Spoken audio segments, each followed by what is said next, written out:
In this video, I'm going to show you how to make a breathing button on Wix. The first thing I'm going to do is to open up your Wix editor and find the button that you want to work with. In my case, it's going to be this menu button right here. So I'm going to tap and highlight the button, and then a bunch of different options are going to be presented right above or below the button itself. The button I'm going to focus on is this animation option right here. So I'm going to click on that and then close the entrance option right here and then focus on the loop animations, which are the animations that are continuously going to be played for as long as the user is on the page.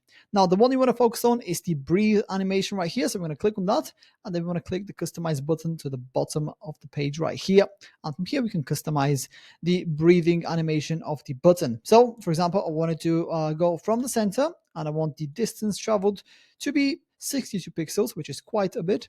Maybe you want to have it for lower. I want the duration to be very short so that the button travels faster, and I want there to be no delay between the animations. That way the button is constantly going to be in motion. To save, click on the X button, and then let's preview the website to see the end result.